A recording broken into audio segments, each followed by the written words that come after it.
La batalla del Armagedón es un gran conflicto militar, un desastre nuclear. ¿Será provocada por el hambre, las enfermedades o por un asteroide que impacte sobre el planeta? ¿Qué tienen que ver con ella el dragón, la bestia y el falso profeta? Prepárate ahora mismo para la última batalla que habrá sobre el planeta Tierra. Toma tu Biblia y mantente en sintonía. Está escrito. Declara el mensaje final de Dios para nuestro tiempo. Presentando al Cristo viviente como la respuesta a nuestras más profundas necesidades. Está escrito. Con el pastor Robert Costa. Hoy, la batalla final del planeta Tierra. ¿Qué es la batalla del Armagedón exactamente? Podría entrar en cualquier librería de nuestra ciudad y encontrar 10, 20, 100 libros sobre el tema de las profecías bíblicas. Yo he notado algo. Cuando abres esos libros y comienzas a leerlos, ninguno coincide con los demás. Parece que nadie sabe exactamente qué es la batalla del Armagedón. Algunos dicen que la batalla del Armagedón será un conflicto militar de grandes proporciones. Otros dicen que no será un conflicto militar, sino un desastre nuclear que barrerá con todo.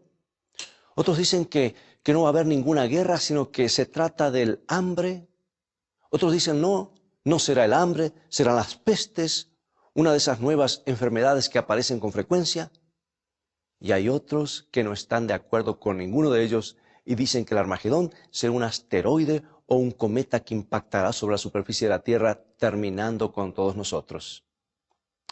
Yo he escuchado todas estas explicaciones y explicaciones, algunas más todavía, todas las que te puedas imaginar. He leído muchísimas de ellas. Algunas personas me dicen, ¿sabes por qué recibes tantas respuestas distintas? Es porque la profecía bíblica no se puede entender. Todos tienen su propia interpretación y aceptan cualquier cosa que parezca coincidir. ¿Es verdad que la profecía bíblica es incomprensible? ¿Es como un violín en el que se puede tocar cualquier antigua melodía porque de todos modos nadie va a entenderla? Francamente yo no lo creo. El mismo título del libro es Apocalipsis y eso nos indica que no es ininteligible porque quiere decir revelación. En griego es apocalipsis, significa develar, revelar. Como ves, Dios no está tratando de confundirte con el libro, sino que está tratando de revelarte algo. Un ángel se le parece a Juan y le dice esto en Apocalipsis capítulo 1, versículo 3.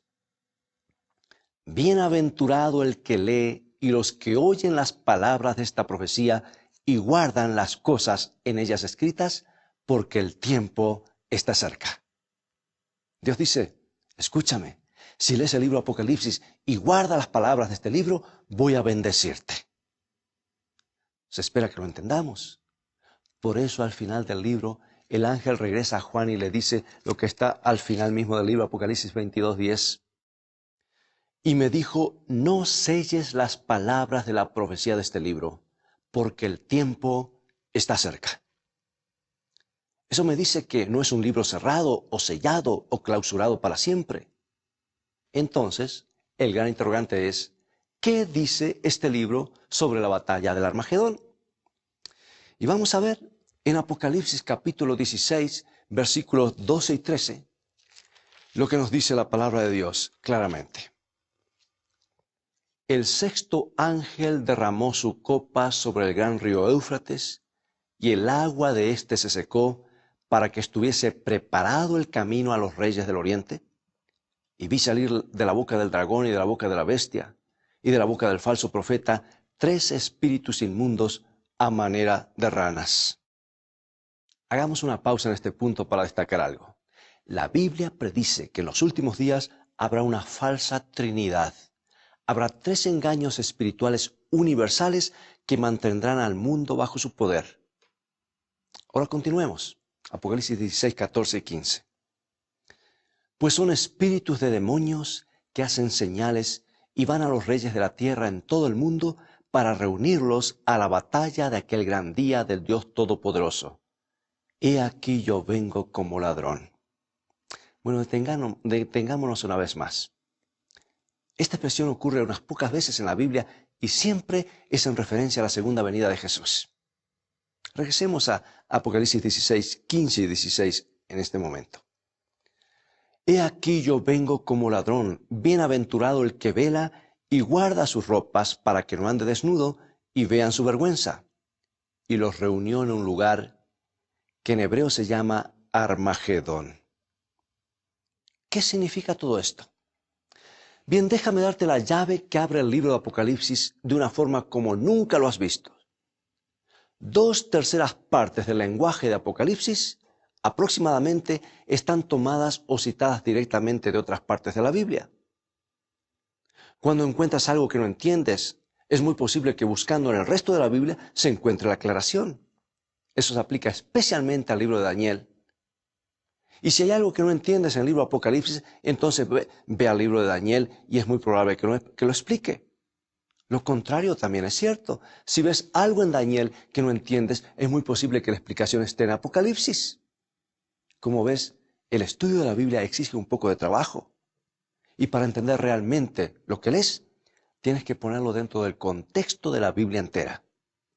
Necesitas reunir toda la evidencia sobre un tema antes de arribar a una conclusión. Es como el armado de un rompecabezas. Antes de ver la gran figura, tienes que reunir todas las pequeñas piezas y ponerlas en su lugar. Solo cuando estén todas ubicadas podrás ver cómo es la imagen. ¿Y por qué no hacemos eso con la batalla del Armagedón? Estas son las cosas que ya sabemos. Implica un engaño espiritual universal. Hay reyes que vienen del oriente y el río Éufrates se secará. Luego hace referencia a la segunda venida cuando dice que Jesús vendrá como un ladrón. Entonces habla de ese lugar llamado Armagedón. Ahora bien, la palabra es una pista muy importante porque todo el libro de Apocalipsis fue escrito en griego.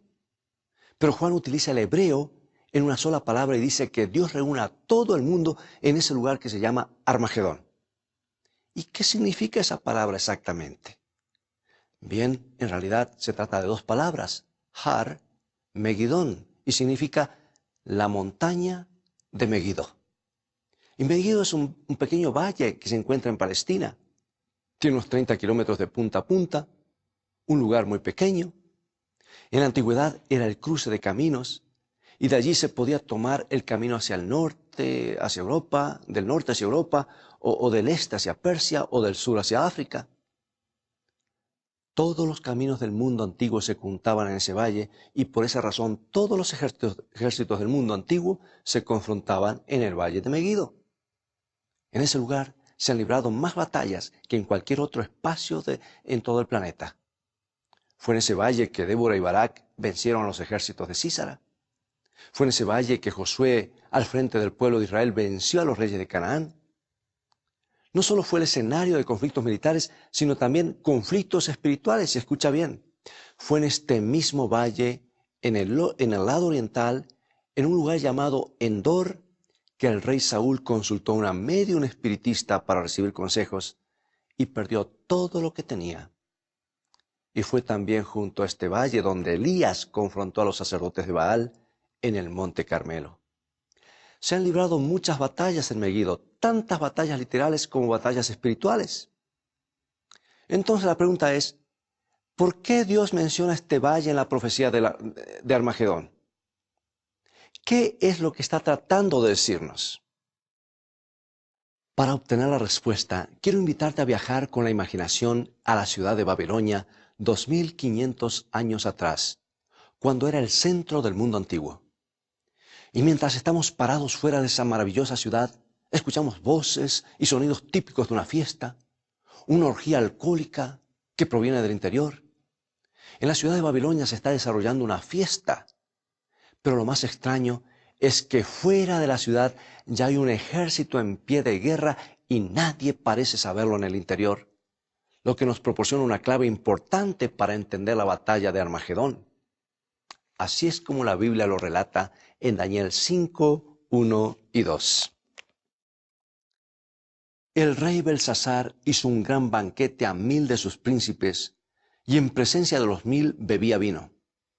Belsasar, con el gusto del vino, mandó que trajesen los vasos de oro y de plata que Nabucodonosor su padre había traído del templo de Jerusalén, para que bebiesen en ellos el rey y sus grandes, sus mujeres y sus concubinas. En el interior de la ciudad sabían que el ejército persa estaba a las puertas. Sabían que había un intento de tomar la ciudad de Babilonia. Pero el rey dijo, ¿conquistar Babilonia? Eso no es posible. Nuestros muros son tan altos que ningún ejército podrá traspasarlos. Nuestras murallas son tan anchas que pueden circular 2 carros lado a lado en la parte superior y ningún ejército podrá derribarlas. Tenemos alimentos suficientes para 20 años y tenemos el río Éufrates que atraviesa la ciudad. Tenemos toda el agua que se necesite. Bueno, la historia nos dice que estaban tan confiados en todos esos puntos que hasta les tiraban comida a los persas desde lo alto de los muros.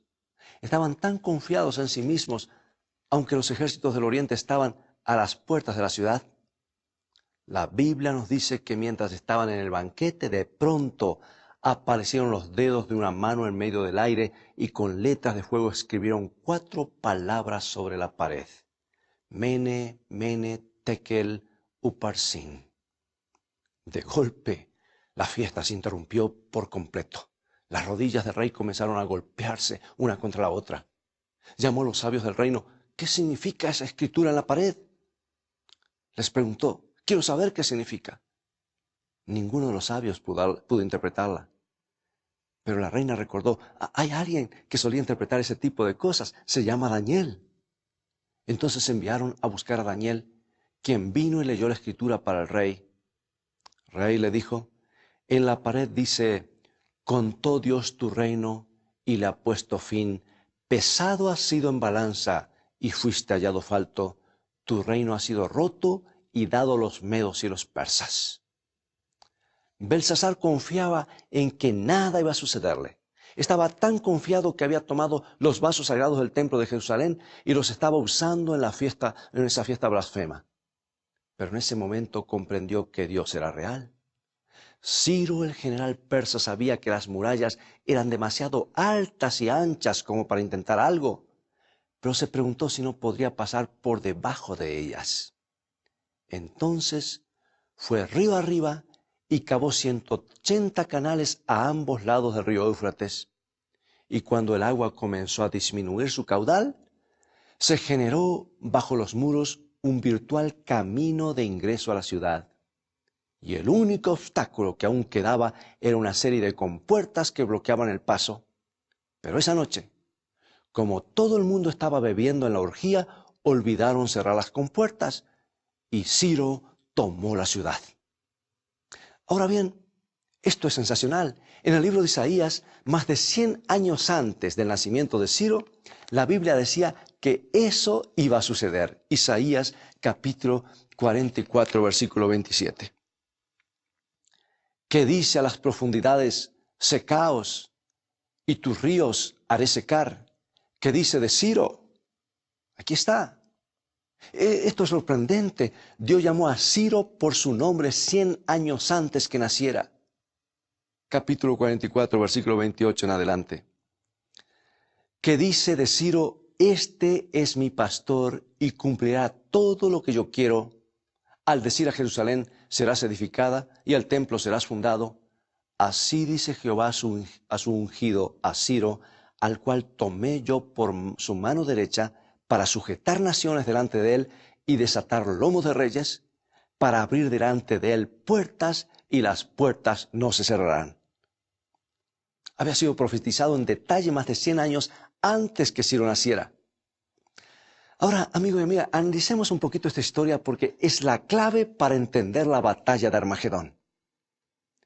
En esta última historia, el río Éufrates se seca para que Ciro pueda pasar bajo las murallas.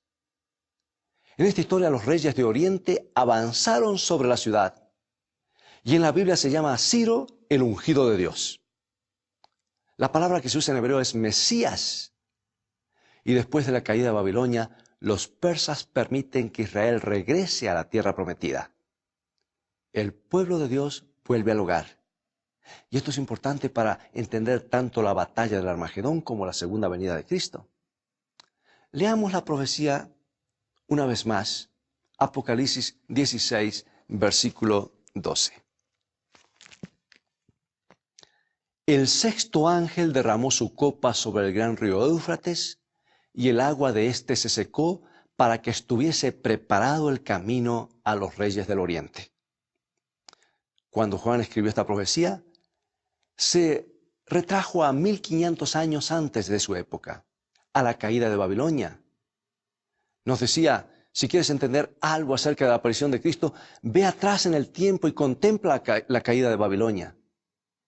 Esta profecía nos cuenta cómo Dios vencerá a la Babilonia espiritual de los últimos días para poder llevar a su pueblo a la tierra prometida cuando Jesús regrese. Mateo 24 dice que Jesús es el rey que viene del oriente. Y recuerda ese versículo tan conocido que dice Mateo 24, 27. Porque como el relámpago que sale del oriente y se muestra hasta el occidente, así será la venida del Hijo del Hombre. Y la Biblia dice que cuando Jesús venga, conquistará a la Babilonia espiritual. Y unos pocos versículos más adelante, Juan dice lo siguiente, Apocalipsis 16, 19. Y la gran ciudad fue dividida en 3 partes, y las ciudades de las naciones cayeron, y la gran Babilonia vino en memoria delante de Dios para darle el cáliz del vino del ardor de su ira. Bueno, esta es una profecía sobre la Babilonia espiritual de los últimos días.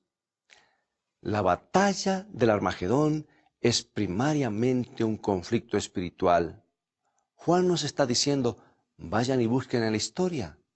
Hubo un pueblo de Israel literal y una ciudad de Babilonia literal. Dios hizo que Babilonia cayera para que Israel pudiera ir a la tierra prometida. Y en los últimos días habrá una Babilonia espiritual que también caerá y Dios abrirá el camino para que su pueblo vaya a la tierra prometida. Pero no solo habrá una Babilonia espiritual, también habrá un Israel espiritual. En Gálatas capítulo 3 dice que todo el que está en Cristo es simiente de Abraham. Y ese es el pueblo que Dios llevará al hogar después de la caída de Babilonia, de esa Babilonia espiritual. Pero la pregunta es, ¿por qué el valle de Meguido? Bien, porque la montaña principal de Meguido es el monte Carmelo, justamente donde Elías se enfrentó a los profetas de Baal. Se paró sobre esa montaña y les hizo un llamado al pueblo que una vez había servido a Dios, pero que se había apartado de él, y les dijo, volved, volved antes de que sea demasiado tarde. Y la Biblia registra este mensaje, un mensaje claro, el primer libro de Reyes 18, versículo 21. Y acercándose Elías a todo el pueblo dijo, ¿hasta cuándo claudicaréis vosotros entre 2 pensamientos? Si Jehová es Dios, seguidle, y si Baal, id en pos de él. Y el pueblo no respondió palabra. La cuestión en Armagedón es espiritual. Nos hemos quedado atrapados por un pequeño territorio geográfico y hemos perdido el fondo de la cuestión.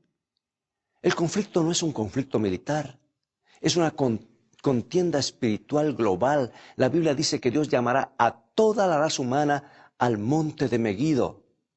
Y el mensaje de este monte es, ¿hasta cuándo claudicaréis vosotros entre 2 pensamientos? Si Jehová es Dios, seguidle. Y la Biblia dice que la batalla del Armagedón termina cuando Jesús regresa. Apocalipsis 19, 11 al 14. Entonces vi el cielo abierto y aquí un caballo blanco, y el que lo montaba se llamaba Fiel y Verdadero, y con justicia juzga y pelea.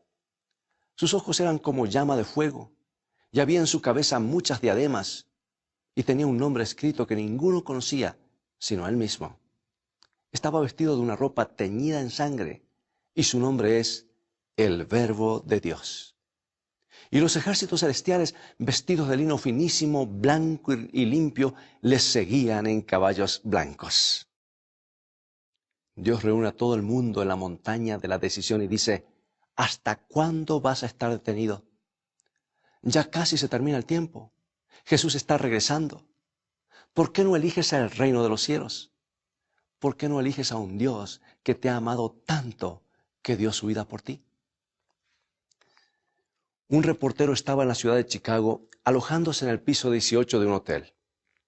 Cierta tarde, mientras trabajaba en su habitación, escuchó una tremenda batahola en el corredor. Asomó su cabeza y escuchó que la gente gritaba, ¡fuego, fuego! Entonces cerró la puerta, tomó la toalla, la humedeció y la colocó bajo la luz de la puerta. Luego llamó a su editor y le dijo, no vas a creer esto. Estoy en el piso 18 de un hotel que se está incendiando. Es lo más maravilloso que me ha pasado. Voy a saber qué se siente al estar en un hotel en llamas y tendrás una buena historia para publicar. El editor le dijo, eres un imbécil, sal de ahí inmediatamente de ese hotel. No vas a convencerme, le respondió. Me voy a quedar hasta el último momento y voy a salir ileso porque tengo un plan de escape. Entonces se sentó y comenzó a informar por teléfono lo que sentía al escuchar los ruidos en el corredor mientras la gente gritaba de pánico tratando de escapar. Informó lo que sentía al percibir el calor en la puerta de la habitación. Informó lo que sentía al percibir el olor humano. Hasta que llegó el momento de escapar. Colgó el teléfono, abrió la puerta, se puso en 4 patas, gateó hasta la escalera de incendios, pero descubrió que estaba bloqueada. No tenía escapatoria. Volvió gateando hasta la habitación, cerró la puerta, volvió a poner la toalla húmeda, fue hasta la ventana, la abrió y miró hacia abajo donde estaban los bomberos. ¡Socorro! ¡Socorro! Gritó. Los bomberos miraron hacia arriba. No podían creer que todavía quedase alguien allí cuando todo el mundo había tenido tiempo suficiente para salir. Miraron arriba y gritaron, no tenemos una escalera que llegue tan alto, vas a tener que saltar. El reportero se paró sobre la cornisa, se sostuvo de los bordes de la ventana con ambos brazos, cerró los ojos, inspiró profundamente, calculó el lugar donde estaba la red y saltó. Y el relato nos cuenta que no cayó sobre la red. Amigo y amiga, el conflicto en los últimos días será un conflicto espiritual. Tienes todo el tiempo del mundo para escapar ahora. ¿Qué es lo que te impide confiarle tu futuro a Jesús en este mismo momento? Escucha esta música y en un momento más regresaré para que oremos juntos. Oh, cuánto anhelo ver el rostro de mi Señor, sus ojos llenos de amor. Oh, cuánto anhelo ver, oh, cuánto anhelo oír tu dulce voz, mi Señor, que quita mi temor. Oh, cuánto anhelo oír y en tu regazo descansar, todo mi mal dejar y en tus heridas encontrar sublime eternidad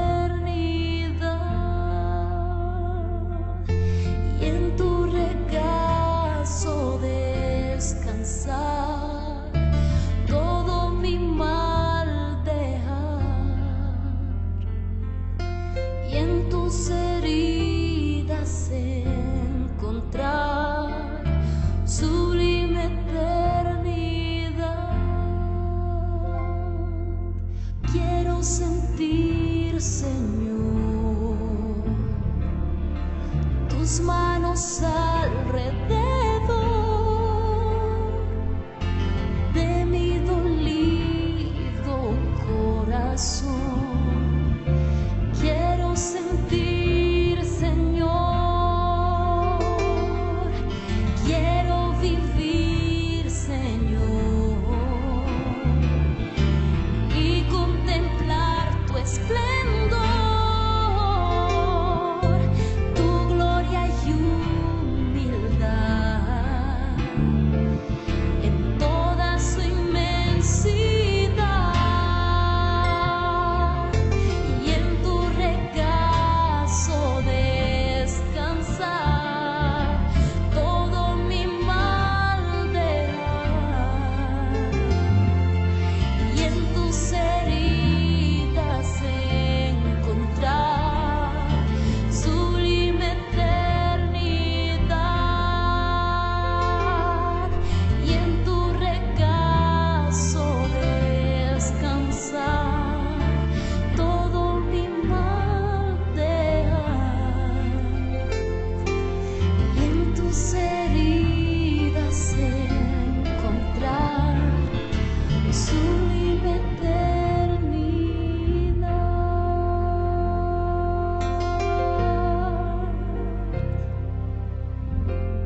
Oremos. Padre Celestial, sentimos que tú nos llamas a tomar una decisión en este día. Gracias por interesarte tanto por nosotros y gracias por hacer posible que tengamos parte en el reino de los cielos. Hoy queremos tomar nuestra decisión. No queremos quedar detenidos entre dos opiniones. Por eso te pedimos que nos tomes y a medida que aprendamos a confiar en Jesús, nos lleves cada vez más cerca de tu trono. Te lo pedimos en el nombre de Jesús. Amén.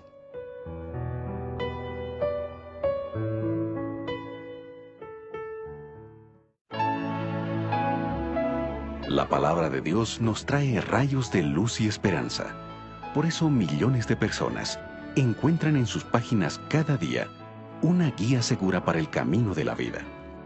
Te invitamos a que visites nuestro sitio en internet, estaescrito.tv. Hemos preparado y seguiremos preparando una variedad de estudios bíblicos y materiales que te ayudarán en tu vida espiritual.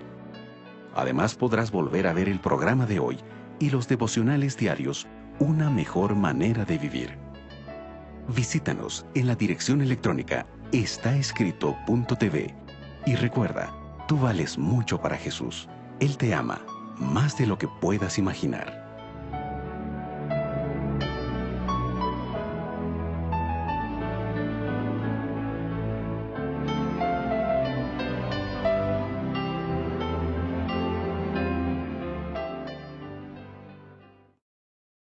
Gracias por estar con nosotros y ser parte de la familia de Está Escrito.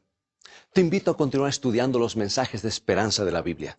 Visítanos si puedes en el sitio de internet estaescrito.tv, donde podrás obtener gratis una variedad de estudios bíblicos. Dios te bendiga y recuerda, escrito está, no solo de pan vivirá el hombre, sino de toda palabra que sale de la boca de Dios.